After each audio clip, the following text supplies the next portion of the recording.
नमस्कार विद्यार्थी मित्रांनो, या व्हिडिओमध्ये आपण असिस्टंट सेक्शन ऑफिसर म्हणजेच ASO मेन एक्झामची बुक लिस्ट पाहणार आहोत। सर्वप्रथम आपण या परीक्षेची जी परीक्षा योजना आहे म्हणजेच एक्झाम पॅटर्न काय आहे ते पाहूया। ASO मेन एक्झाममध्ये 2 पेपर असतात। प्रत्येक पेपर हा 200 गुणांचा असतो आणि एकूण ही 400 गुणांची एक्झाम आहे।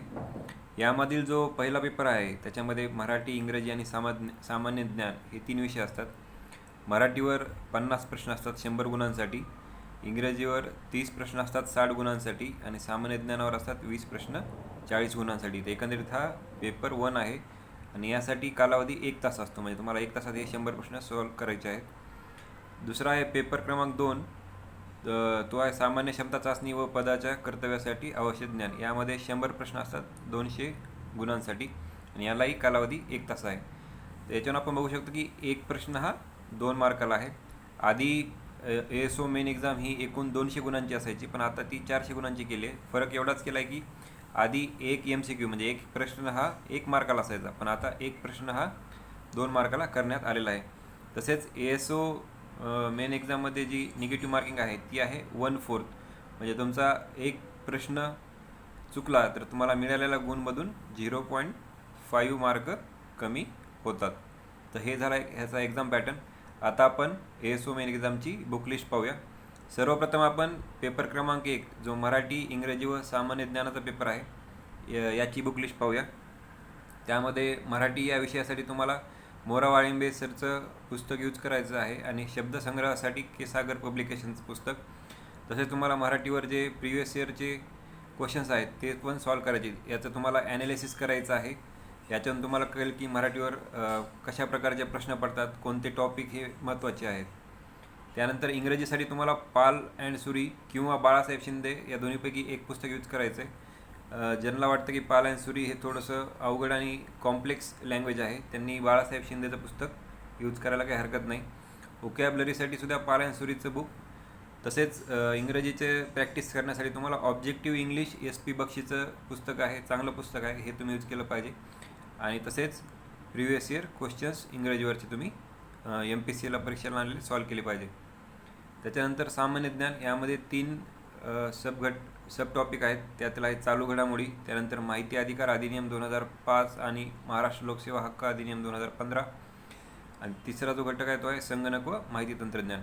चालू घडामोडीसाठी तुम्ही डेली न्यूजपेपर एक वाचू शकता, त्यात मग लोकसत्ता, महाराष्ट्र टाइम्स किंवा दैनिक सकाळ, तसेच परिक्रमा मासिक आणि अभिनव इयरबुक तुम्ही इथं प्रिफर करू शकता। माहिती अधिकार अधिनियम 2005 आणि महाराष्ट्र लोकसेवा हक्क अधिनियम 2015 यासाठी तुम्ही बेअर ॲक्ट्स यूज केले पाहिजेत। बेअर ॲक्ट्स म्हणजे काय असतं, हे जे ॲक्ट्स इथं दिलेत 2, हे जशाच तसे तुम्हाला ऑनलाईन PDF फॉर्मॅटमध्ये भेटतात, ते तुम्ही डाउनलोड करून त्यांचा अभ्यास केला पाहिजे। संगणक व माहिती तंत्रज्ञान यासाठी तुम्ही लुसेंट GKमध्ये एक कॉम्प्युटर नावाचा सेक्शन आहे तो वाचू शकता। तसेच संगणक आणि माहिती ज्ञानामध्ये जे सिलेबसमध्ये याच्यात सब टॉपिक दिलेत ते तुम्ही Google सर्च करून त्याच्यावर माहिती गोळा करू शकता आणि त्याच्या नोट्स तयार करू शकता। तसेच याचे प्रिव्हियस इयर क्वेश्चन तुम्ही सॉल्व्ह करायचे आणि त्यातून तुम्हाला एक कळून जाईल की नेमकं कोणत्या टॉपिकवर प्रश्न विचारले जातात आणि त्याचे तुम्ही नोट्स Googleवर सर्च करून बनवू शकता। तर ही एकंदरीत पेपर क्रमांक 1ची बुक लिस्ट होती। आता आपण पेपर क्रमांक 2ची बुक लिस्ट पाहूया। पेपर क्रमांक 2 हा सामान्य क्षमता चाचणी आणि पदाच्या कर्तव्यासाठी आवश्यक ज्ञानाचा पेपर आहे। यामध्ये पहिला जो विषय आहे तो आहे महाराष्ट्राचा इतिहास।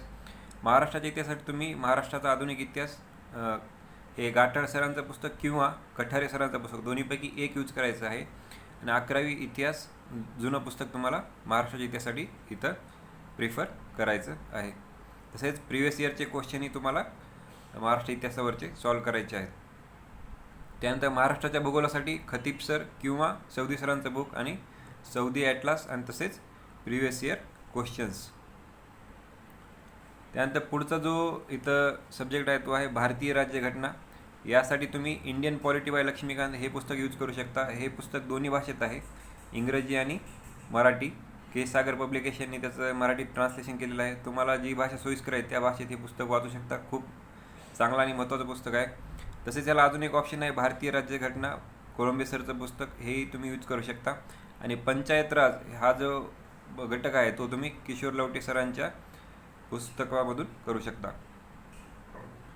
बुद्धिमत्ता चाचणी, बुद्धिमत्ता चाचणीसाठी तुम्ही अनिल अंकलंगी किंवा आर एस अग्रवाल हे पुस्तक यूज करू शकता आणि याच्यातून तुम्ही याची प्रॅक्टिस करू शकता.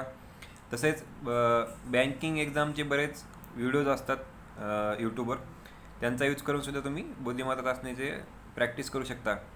तसेच इथं प्रिव्हियस इयर क्वेश्चन तुम्ही आयोगाचे जेवढे काही आहेत, मग ते राज्यसेवेला आलेले असतील, ASO मेन्सला आलेले असतील, STI मेन्स, PSI मेन्स, जेवढे काही MPSCचे एक्झाम आहेत तिथं जे बुद्धिमत्ता चाचणीचे आलेले प्रश्न आहेत ते तुम्ही इथं सॉल्व करू शकता. त्यातून तुमची इथं प्रॅक्टिस चांगली होईल.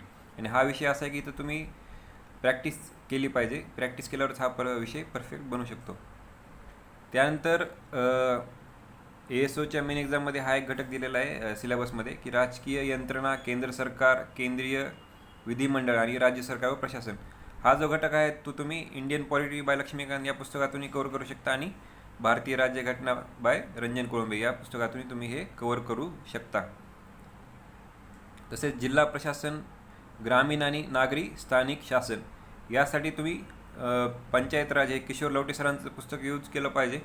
तसेच लक्ष्मीकांतमध्ये 2 चॅप्टर्स आहेत, ग्रामीण आणि नागरी स्थानिक शासन, जे 73rd म्हणजे 73व कॉन्स्टिट्युशनल अमेंडमेंट ॲक्ट आणि 74व कॉन्स्टिट्युशनल अमेंडमेंट ॲक्ट यावर हे 2 टॉपिक आहेत लक्ष्मीकांतमध्ये. ते सुद्धा या टॉपिकसाठी युजफुल राहतील आणि ते तुम्ही लक्ष्मीकांतमधून चांगले करून घ्या. पण पंचायत राज हे जे किशोर लवटे सरांचं बुक आहे यामध्ये खूप डिटेलमध्ये दिलेलं आहे, त्याच्यामुळे हे तर तुम्हाला रीड करणं मस्ट आहे. त्यानंतर न्यायमंडळ असा एक घटक ASO मेन्सच्या सिलेबसमध्ये दिलेला आहे. त्याच्यामध्ये मग supreme court, high court, subordinate courts, Lokpal, PIL असे सब घटक दिलेले आहेत. आणि हे सगळे घटक इंडियन पॉलिटी बाय लक्ष्मीकांत या पुस्तकात चांगल्या प्रकारे कव्हर केलेले आहेत.